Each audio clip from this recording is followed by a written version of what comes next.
સુરતમાં આજે મેઘરાજાએ વિરામ લીધો છે, પરંતુ સતત બીજા દિવસે પણ સુરતના કેટલાક વિસ્તારમાં પાણી ભરાયેલા જોવા મળ્યા.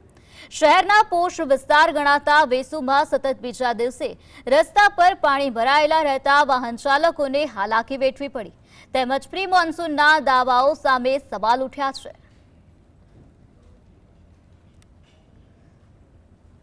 સુરત શહેરની અંદર બીજા દિવસે પણ પાણી રોડ પર યથાવત જોવા મળી રહ્યા છે. પોસ્ટ વિસ્તાર વેસુ ખાતે જીએસટીવીની ટીમ પહોંચી છે. અત્યારે આપણે દ્રશ્યો બતાવવાનો પ્રયત્ન કરી રહ્યા છે કે હાલ પણ અત્યારે જે રસ્તાઓ જે છે તે અત્યારે નદી બની ચૂક્યા છે અને વાહન વ્યવહાર માટે રસ્તાઓ જે છે તે બંધ કરી દેવામાં આવ્યા છે.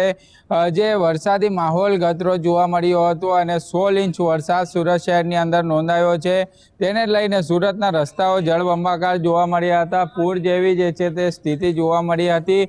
શહેરનો આ પોસ્ટ વિસ્તાર ગણવામાં આવતો હોય છે. વેસુ શ્યામ મંદિર વિસ્તાર ગણવામાં આવતો હોય છે. ત્યાં જોઈ શકાય છે બીઆરટીએસનો સંપૂર્ણ રોડ જે છે તે પાણીની અંદર ગરકાવ જોવા મળી રહ્યો છે. અનેક વાહનો પાણીની અંદર બંધ પડ્યા છે અને આજુબાજુના જે દુકાનોમાં પણ પાણી ભરાઈ જવાની સ્થિતિ જે છે તે સર્જાઈ છે.